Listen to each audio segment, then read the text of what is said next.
پاکستان میں ذہنی بیماریوں میں مبتلا افراد کی تعداد میں تیزی سے اضافہ ہو رہا ہے۔ عالمی ادارہ صحت کے مطابق ایسے افراد کی تعداد 24 ملین سے تجاوز کر چکی ہے، جن کے لیے ملک بھر میں رجسٹرڈ ماہرین نفسیات کی تعداد صرف 500 ہے۔ پاکستان میں نجی ٹی وی اداروں کی تعداد درجنوں میں ہے جو اپنے ناظرین کے لیے خبریں نشر کرنے کے علاوہ تفریح کے لیے ڈرامے بھی نشر کرتے ہیں۔ ملک میں تفریحی نشریاتی شعبہ روز بروز ترقی کر رہا ہے، جن کی پیداوار میں بہت منفرد موضوعات کا احاطہ کیا جاتا ہے، لیکن یہ بھی سچ ہے کہ ایسے تفریحی پروگراموں اور ڈراموں کی تیاری میں ناظرین کی حساسیت کو ملحوظ خاطر نہیں رکھا جاتا اور ماہرین کا اس پہلو پر مسلسل تشویش کا اظہار رہتا ہے۔ ناقدین کا دعویٰ ہے کہ ملک میں کام کرنے والے ٹی وی پروڈکشن ہاؤسز منافع تو بہت کماتے ہیں، لیکن ان کے تیار کردہ ڈراموں میں اسکرپٹ یا ریکارڈ شدہ مواد کی ایڈیٹنگ اور مانیٹرنگ پر توجہ کم ہی دی جاتی ہے، اور یہ امر شائقین کی نفسیاتی صحت کے لیے بڑا خطرناک ثابت ہو رہا ہے۔ ٹیلی ویژن کی کارکردگی پر تنقیدی نظر رکھنے والی مہوش خان نے DW کو بتایا کہ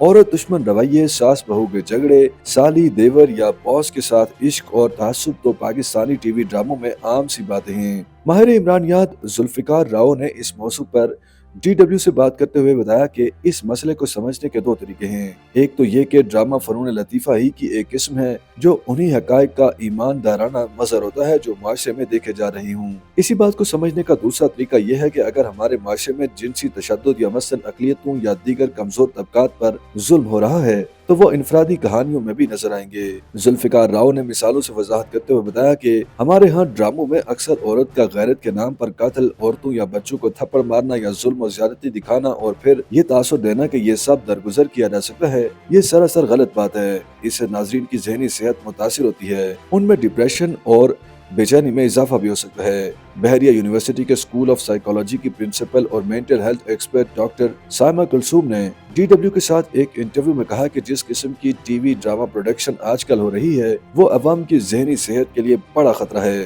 انسان کی اگر ذہنی صحت نارمل نہیں ہوگی تو وہ تشویش اور خوف کا شکار ہو جائے گا۔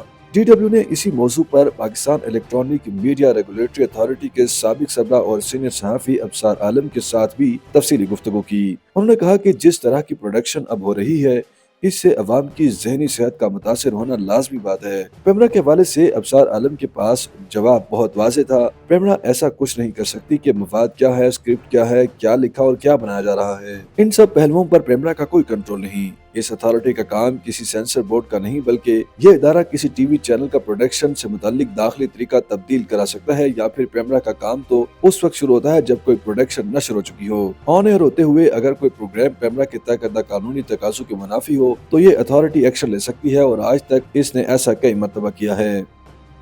YouTube پر گوگلی نیوز دیکھنے کے لیے youtube.com کی سرچ بار میں googly news T V type کریں۔ گوگلی نیوز کے پیج پر سرخ رنگ کے سبسکرپشن والے بٹن پر کلک کرنا نہ بھولیے۔ YouTube پیج پر اپلوڈ ہونے والی ویڈیوز سے باخبر رہنے کے لیے بیل آئیکن پر کلک کیجیے۔ آپ کو ہر نئی ویڈیو کے بارے میں نوٹیفیکیشن موصول ہو جائے گا۔